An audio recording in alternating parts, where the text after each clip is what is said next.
Hey,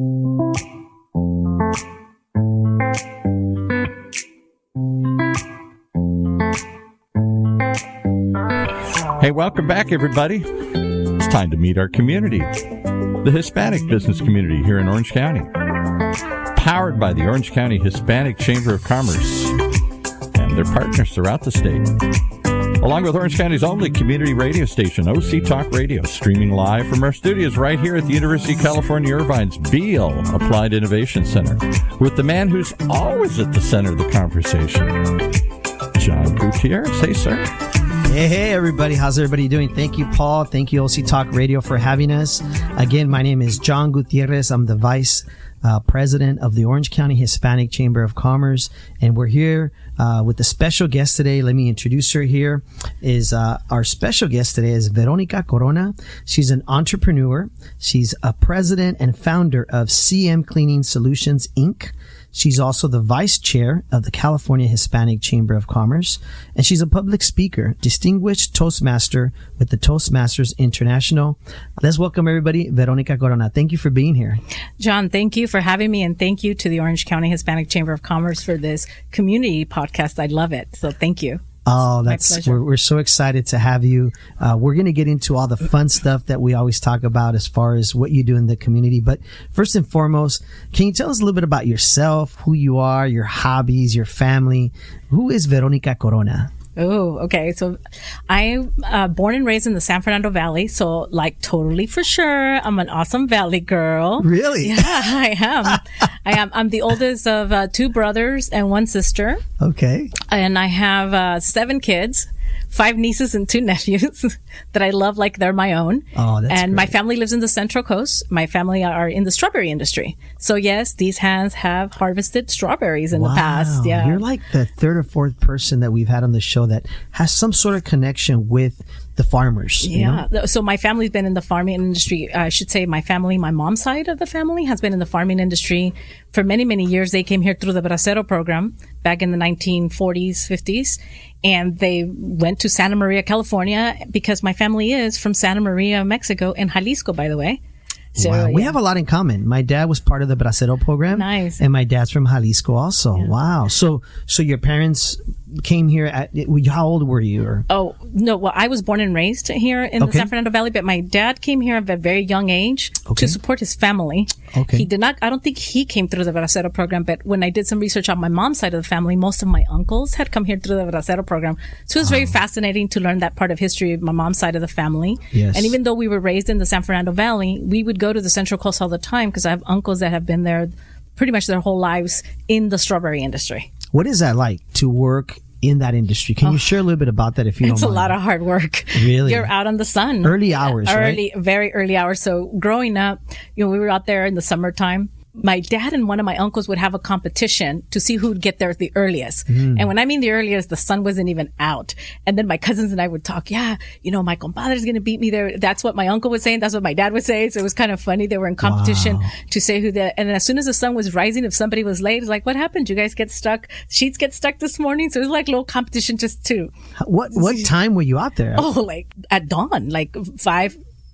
I don't know. I just remember, as a kid, that was very early in the morning. Of course. It was very early in the morning. And I usually remember those hours when my parents would get us up early to go to church or something, and they'd have hot chocolate or something. But this is to work. No, that's tough. This is to work. And we were out there all day and out in the fields, and my brothers and I. And then it was so funny. We'd make fun because my sister was a baby at the time. Well, she's a toddler, like 4 or 5 years old.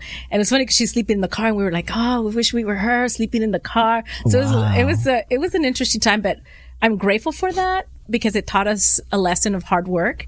And my dad always said, if you don't go to school, this is where you're going to end up. I'm like, I don't want to work in the strawberry fields.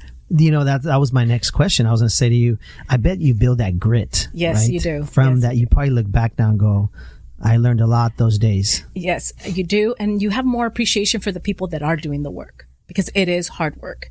And, we were just there working just because my mom and dad took us to the fields, but the people working in the fields, that's how they're earning a living. So they're rushing. I mean, these guys were running, picking strawberries. I'm barely, packing 1 box. They're already packing 4, right? Wow. So it's a lot of hard work. So where in that process did you say, hey, I want to grow up and be this person, or how did that motivation come? The motivation came from being first to go to college, that I wanted to do something for myself and to see how hard my mom and dad worked, general labor working. My mom worked at a factory. My mom was a seamstress. She worked at a factory as a seamstress, and my dad worked at a factory assembling parts. So just seeing how hard they had to work and all the sacrifices they did to give us a better life, made me like, I want to work as hard. They instilled the hard work and dedication, but also how can we work smarter? That's great. And maybe that's why today you're an entrepreneur. I mean, maybe you got that, right? That grit. Well, I'll tell you, it's so funny because growing up, I was doing the books for my dad, and I'm going to age myself, but we used to do the payroll on a general ledger. I remember those. And so I went into the accounting field because of that. Okay. And the truth is, I never considered doing entrepreneur because I heard of all the struggle. Oh, there's never enough money to pay payroll. There's always struggle with cash flow. I'm like, I don't want to be an entrepreneur. But here I am 14 years into entrepreneurship. So you just never say never because you never know. Share with us a little bit about your business. So CM Cleaning Solutions, I founded that company 14 years ago.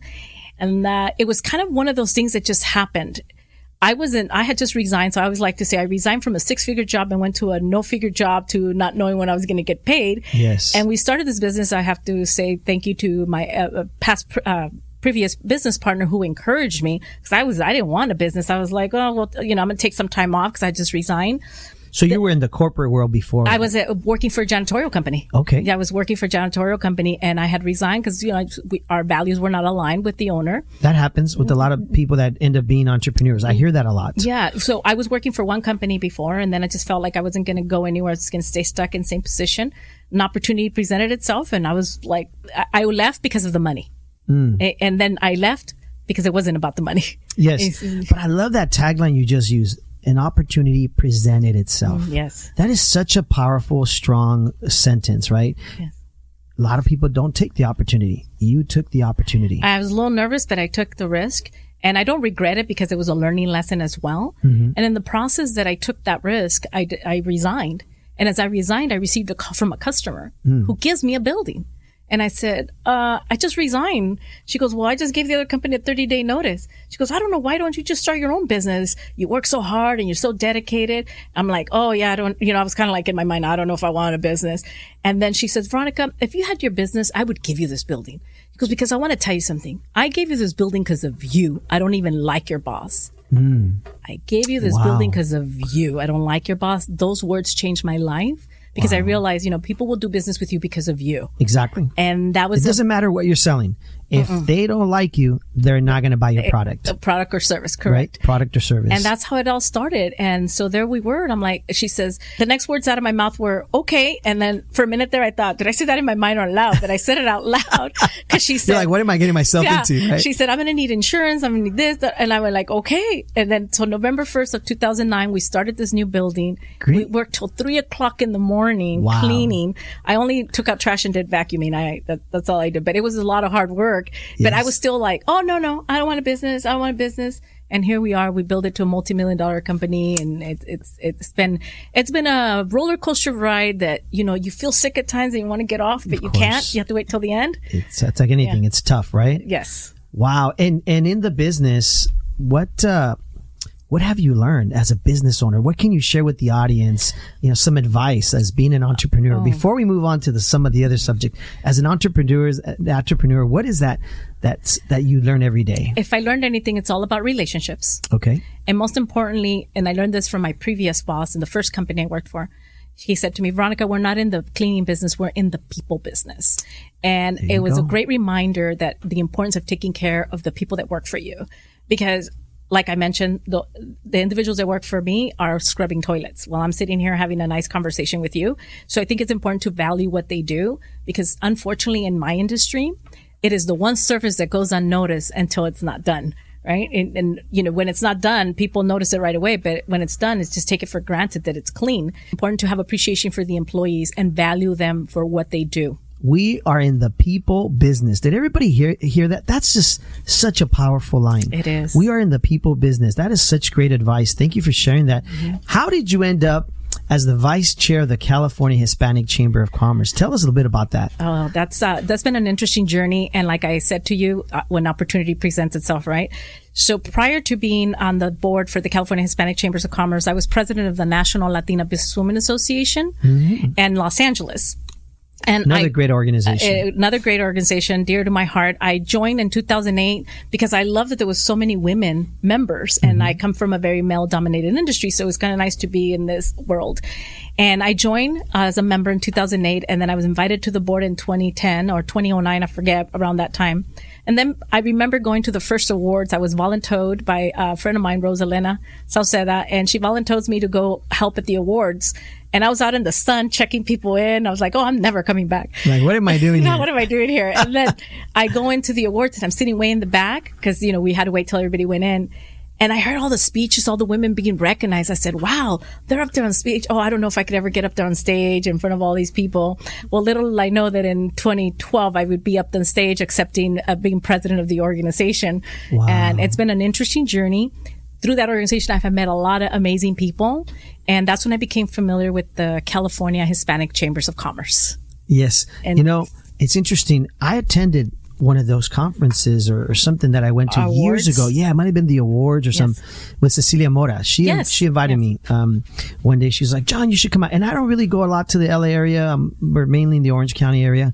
But I got to tell you, it was such a beautiful event. Very impressive to see all these Latina, Hispanic women, business leaders. And it was a good kind of like motivation to say, okay, in my local area, there's Orange County Hispanic Chamber, and it's very similar to what's going on here. So I want to be a part of something like this. So what a great organization. And then from that, the organization, you eventually transitioned over? From that organization, I met individuals that were part of the California Hispanic Chambers of Commerce. And then I was appointed board member at large by Frank Montes when he was the chairman of the California Hispanic Chambers of Commerce. Okay. And I've been on the board now since 2016. It's been a great experience. I have developed a lot of friends. And currently, I'm serving as vice chair of the board. And I don't know if you know this, John, but I'm the first woman to serve in this position. And my role is to support our chairman of the board, Mr. Bob Gutierrez. Him and I have been serving now together in our positions for 3 years. Congratulations. Congratulations. Thank you. Real quickly, what is a board member? So people that are listening, I know I'm a board member. I was a board member for the Hispanic Chamber of Commerce for many years. I've been involved. But people don't know, what is a board member? What's the role when you're in that seat? Well, every organization has a different role, right? My role is to support the board, the chairman of the board. But I think as a board member for any organization is about giving your time or talent or treasure. Because you're volunteering. You're volunteering, you're giving your time. And I think it's important that we understand that the more you give, the more you receive. If you want to join a board because you're in it to see what you're going to get out of it, then you're in the wrong place. Exactly. You need to go in to give and to serve and to support the community, because that's what it's about, supporting our local community. And with the chamber, with the California Chamber, is supporting the whole state of California. Exactly. We represent over 800,000 small businesses throughout the state. So as vice chair, what is your role? Because we know we are in the people business. What is your role there? Can you share with everybody that? Part of my role, as I repeat it, is supporting the chairman, but I'm also part of the Latina initiatives. So we want to make sure that we are supporting Latinas. Right now, our board consists of 50% Latinas. Okay. Which has not been seen in a long time. So our board consists of 50% Latinas, and we want to make sure that we are supporting La Latina business owners throughout the community. And that is what I would focus on, Latina initiatives, along with some of my other board members. I noticed you're also very involved in the organization with some mentorship, right? That's something you really enjoy. You know, I love being a mentor because I want to be that example that I didn't have when I was in my 20s, right? When I was, or maybe in high school. And, you know, we do have the Creating a Path to Success program. I just spoke with them on Friday. I was a little under the weather that day, but I still managed to. I saw that on the social media. Yeah, I still managed to be there with them, and a great group of individuals, and just seeing how, you know, what a dynamic, phenomenal group of young adults. I'm like, I wish I would have been in their place when I was in my 20s in college. You know, it would have been amazing to have that kind of support. So I think it's really important to give back. I want to be that beacon of light for others to follow. Exactly. Because I haven't seen too many beacons of light. So I want to be that beacon of light. Well, you said it, right? When you were in your 20s, maybe you didn't see people in those positions or in those roles. I did not. So that's, for you, I'm assuming, that motivation today. where can people find information about, being part of the California Hispanic Chamber, how they can support, some of the services it offers to the community? Well, as you know, the California Hispanic Chamber of Commerce is a state organization. And what we do is we support our local chambers. So we support Orange County Hispanic Chamber of Commerce. So if you're thank you, by the way, for that. Appreciate it. And you guys do a great job here. So part of this community, then you are a member of the California Hispanic Chambers of Commerce. And we support the interests of many chambers throughout the state. And our job is to support you in your programs. Earlier, before we started the podcast, we were talking about some ideas. You were talking about some events you want to do. And then it's like, okay, well, then we're here to support you. And that's what we want to do is we want to support our local chambers to succeed.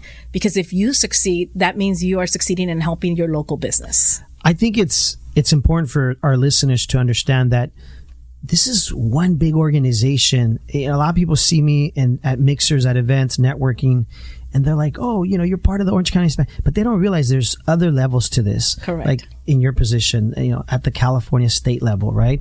There's support at all levels. And we look at people like you, like our mentors from a business perspective, right? And so we appreciate what you guys do for our Hispanic Chamber of Commerce. What I want you to also share about is you have here, you're a public speaker, which we know you do a lot of mentoring and speaking, but you also share with us, you're a distinguished Toastmaster with the Toastmasters International. Share with us a little bit about what that is and how'd you end up, obviously getting involved with that. So one of the inside jokes for anyone who's a Toastmaster is that we're not toasting toast, right? Toastmasters International is an organization that helps you to improve on your speaking skills and leadership skills. And the interesting part is that it's such a minimal investment. It's if I told you it's under $150 in the year, yes, I mean, that's nothing for personal development and due process.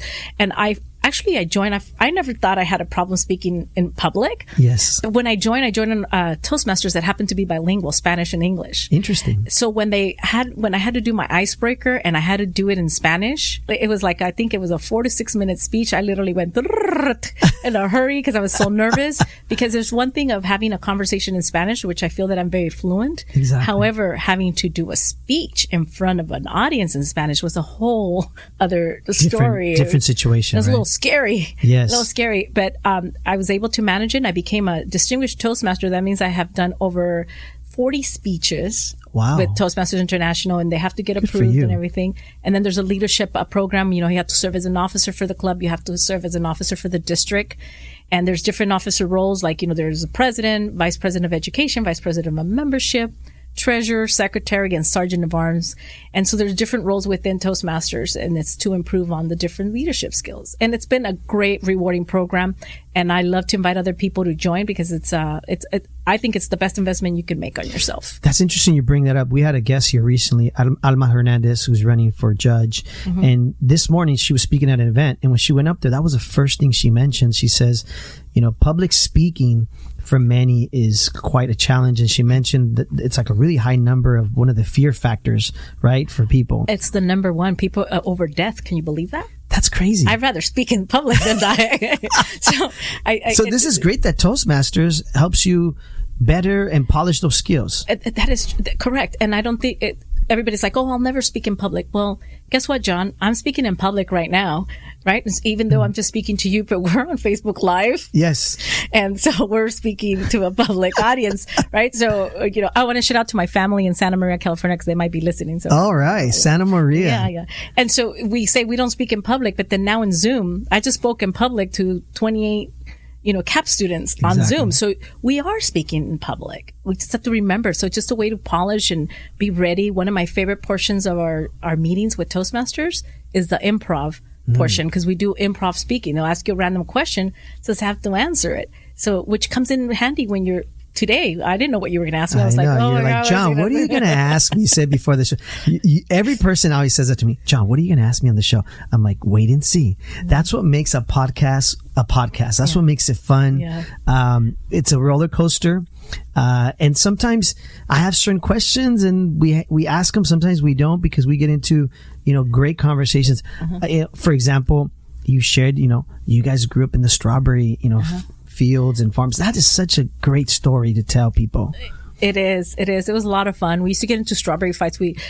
Strawberry fights. Yeah. That's the first time I've ever heard that. Oh, yes. Let me tell you. So after, during the summertime, by now the season's pretty much on its end. Yes. So then they let the strawberries overripe because they go to the jams and the juices. Okay. So the strawberries get really soft. Right? Okay. They get so soft that if I throw it at you, it'll splatter you. Really? Oh, yeah. So my brothers always splattered me. I could never get them. But yeah, we would fight just for fun. Now, does that stain the clothes? Yeah, it stains your clothes. So your parents weren't happy? Yeah, of course not. But we had our field clothes. We had our clothes that we took to the field. So that's okay. Yeah. So, and for the record, I didn't grow up necessarily in the strawberry fields. It just happened that we moved out there when I was young for 2 years. And then my dad decided he didn't want to be a farmer. He comes back and then decides he does want to be a farmer and then moves back. So it was just one of those. But I'll tell you what, my son, my oldest son, Jonathan, he loves that whole environment. And then when we go to Temecula or some of the wineries and we just go out there, or we go to some of our friends who have ranches and stuff, they love that. So city slickers, right? Like city kids today,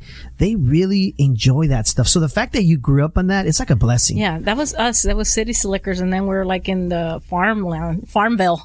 It was a big change, and it was fun. When we think back today, those were good times, right? The having to get up at the crack of dawn to beat my uncle to the fields, and the strawberry fights, and then just hanging out in the fields. And then I remember one time immigration showing up and the field workers having to start running. My dad's like, don't run because they have to chase them. And I was like, wow. Why are they running? Like, when you're young, you don't understand. You don't know what's going on. So that was very impactful to see that, because these are people that are working really hard to earn a living, and then they get deported. So that was. Did you get to see some of that? Yeah, we got to see it. They showed up right. Like when they actually took them and all. Yeah. No. Yes. Way. Yeah. So I was kind of like, what just happened? Like, because you don't. That's know. really scary as a kid. It is. It is. Wow, I've never experienced anything like that. Yeah. Obviously, we see it sometimes on the news, but for you to be sitting there. Yeah.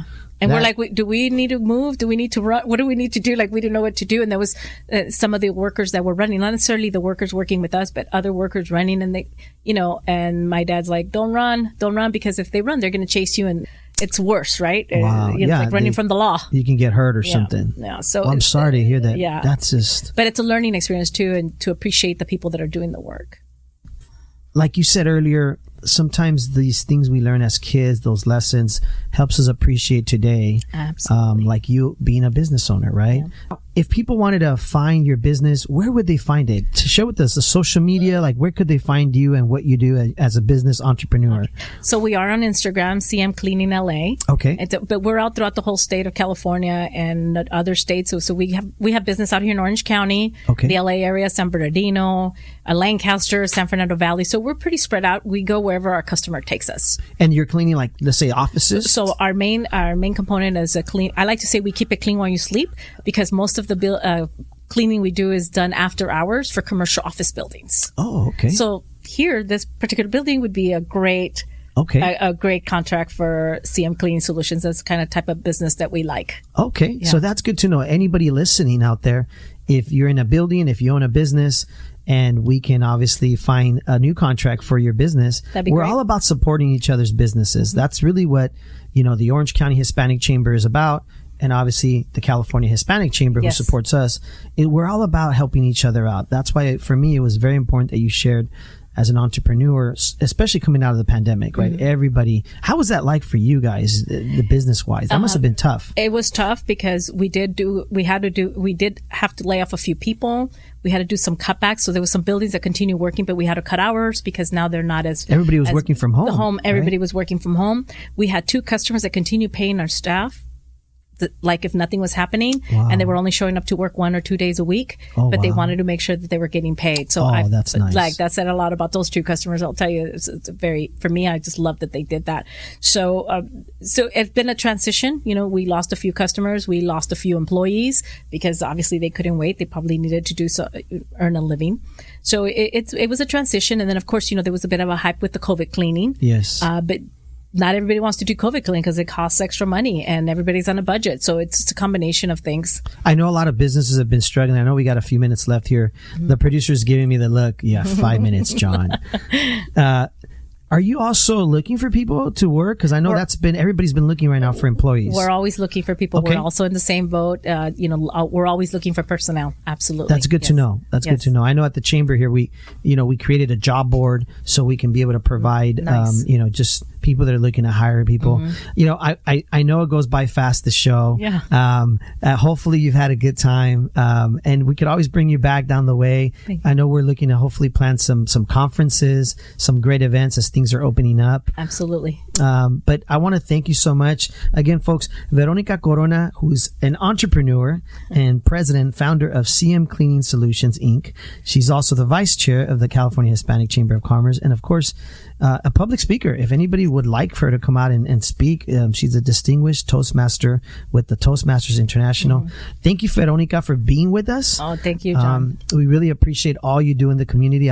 I like to call you folks community heroes, community leaders. Gracias, thank you so much. Real quick, folks, as we finish off here, a quick announcement. June 9th, Angels game mixture that we will have with the Hispanic Bar Association. We've already sold 200 tickets. That's amazing. Congratulations. It's really great. So we're excited. And then we also have our August 31st golf tournament fundraiser, which is benefiting our youth chamber, as you know, with Mike Limon and all those, Maria Cervantes, that have been supporting that organization. Some of my favorite people, Mike Limon, David Bentecourt, Fidel Gomez, Maria Cervantes. It's amazing what they do with the youth chamber. Yes, great group. And folks, follow us at ochcc.com or ochcc.org. Go to our website, see everything we can do for you. If you wish to be a member, you could always email me at john@ochcc.com. Thank you for being with us. Again, this is our community podcast show where our community is your community. Thank you, Veronica. Thank you, John, and thank you, Orange County Hispanic Chamber of Commerce.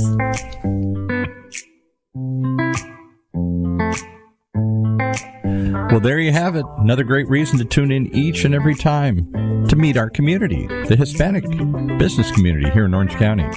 Powered by the Orange County Hispanic Chamber of Commerce and our many partners, along with Orange County's only community radio station, OC Talk Radio. Streaming live from our studios here at the University of California, Irvine's Beale Applied Innovation Center.